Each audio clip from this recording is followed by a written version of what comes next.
আমরা পুষ্পাঞ্জলি দেব, পুষ্পাঞ্জলি দিয়ে প্রণাম করে শেষ করব।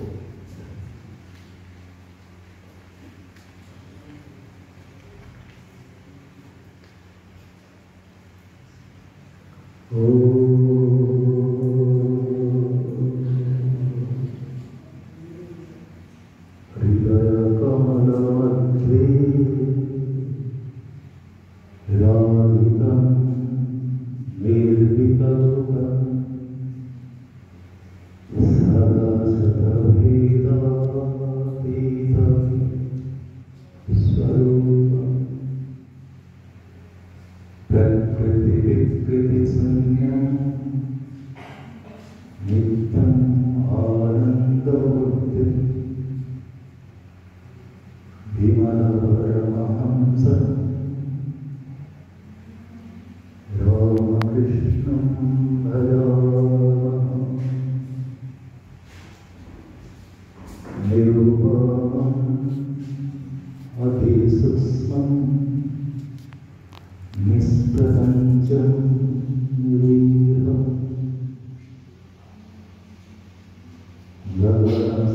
गगनसदृशमीशं सर्वभूताधिवासं त्रिगुणरहितसच्चे ब्रह्मरूपं वरेण्यं विमलपरमहंसं रामकृष्णं भजामः अवतीर्णं ज्ञानभक्ति प्रशान्ति प्रणयकलितचित्तं जीवदुःखसहिष्णुं भीतसहजसमाधिं चिन्मयं कोमलाङ्गं विमलपरमहंसं रामकृष्णं भजामः। অপরে ধ্যানের বিঘ্ন করা মহাপাপ। যারা পদ্মমাসनं দত্ত্বা सहस्राच्युतामृते पार्थं चरणयोर्दत्त्वा मनस्तैथं निवेदये तेनामृतेनाचरणीयं स्नानीयं तेन च स्मृतम् आकाशतत्त्वं पश्चं सा गन्धं सा गन्धतत्त्वं चित्तं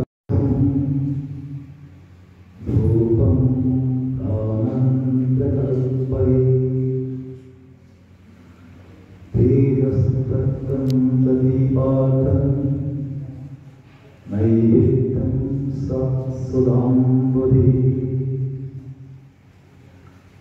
अनाहतध्वनि घण्टा वायुतत्त्वं च चामरम् सहस्रारं भवेच्चत्रं सप्ततत्त्वं च गीतकम्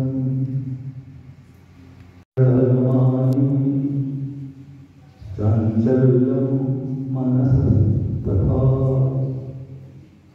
सुमेखलं पद्ममालां रागम् आदं तथा अमोघं मदम्भं च अद्वैतक्षोभतो तथा अमासरिवम् अलोभं च दशपुष्पं विलोलुभा अहिंसा परमं पुष्पं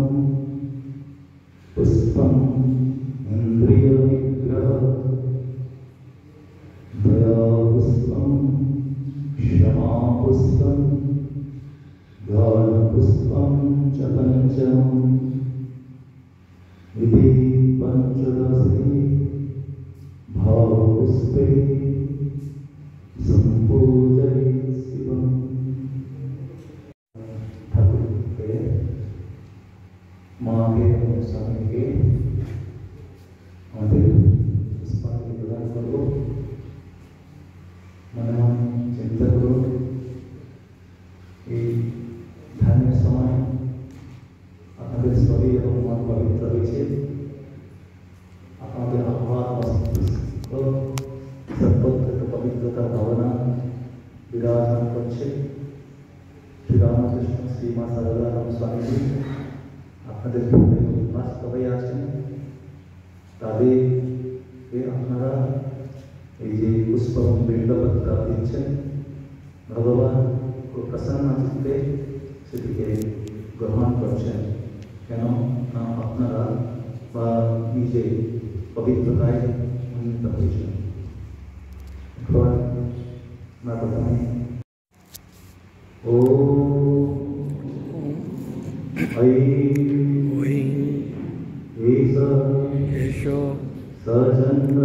সচন্দন বিল্লপত্র পুষ্পাঞ্জলি সংঘায় সাবরণায় সশক্তিকায়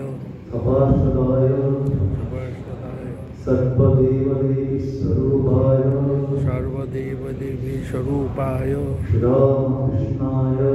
রামকৃষ্ণায় ভৌষৎ। ওম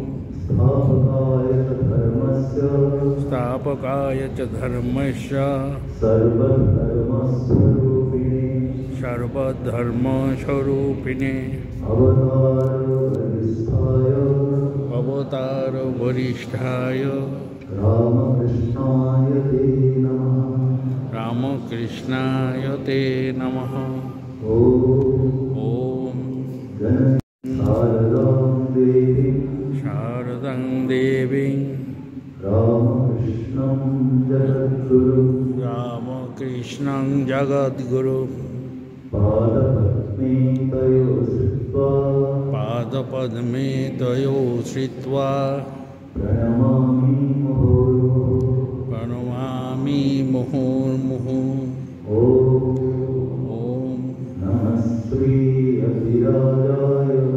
नमः श्री ज्योतिराजाय विवेकानंद शूरये सच्चित्सुख स्वरूपाय स्वामिने तापहारिणे कालिंदी फुल्लकमले माधवेन क्रीडारत ब्रह्मानंद नमस्तुभ्यं सद्गुरु लोकनायक।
ভক্ত হতে চায়, হওয়ার চেষ্টা করে চলেছে এবং সবাই ভক্ত বলে নিজেদের পরিচয় দিয়ে দেয়। ভক্তি যার মধ্যে আছে সে হল ভক্ত। ভক্তি কাকে বলে এই সম্পর্কে বিষ্ণু পুরাণের একটি শ্লোক আছে, ইয়া প্রীতির অবিবেকানা বিষয়েষু সা কৃষ্ণের পিতা সতি ভক্তি রীতি অভিধীয়।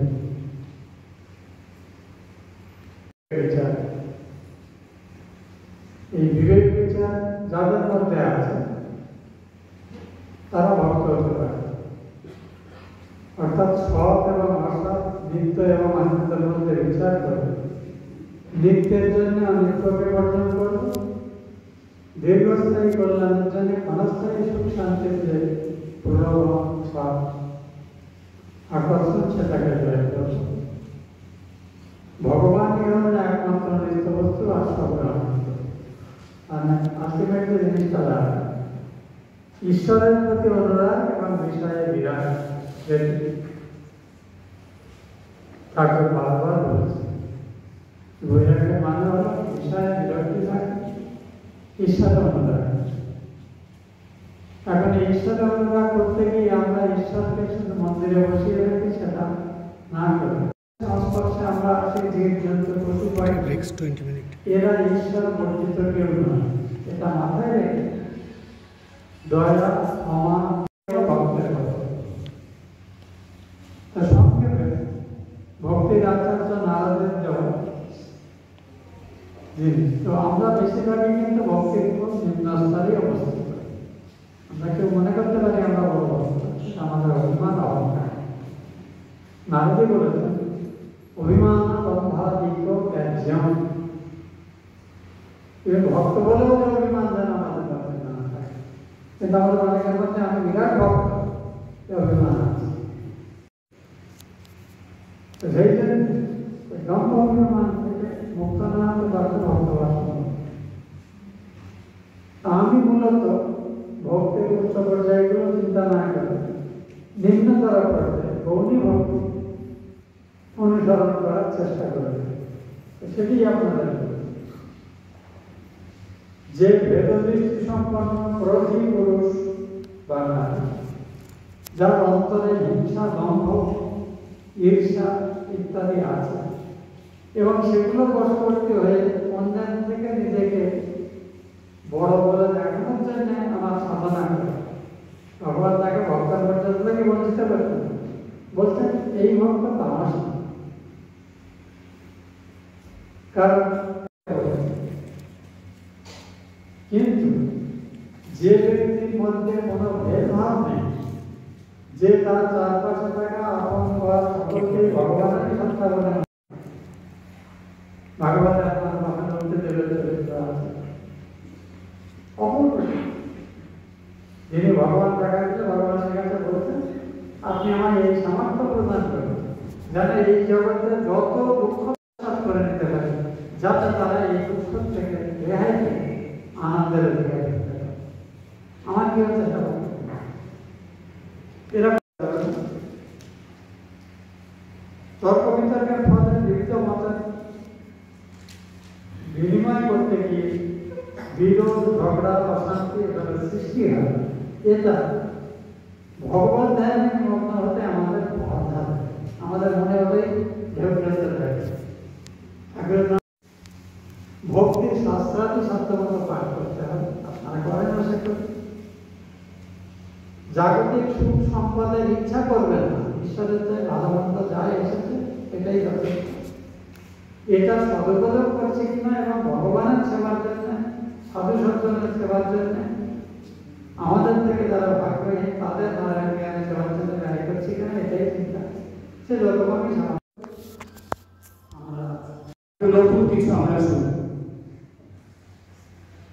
ঠাকুর শ্রী রামকৃষ্ণদেব তার সহধর্মিণী শ্রীমা সারদা দেবী সম্বন্ধে বলেছিলেন ও সারদা সরস্বতী। ঠাকুর বললেন মাকে সরস্বতী, সরস্বতী মায়ের তিনটে বিশেষ গুণ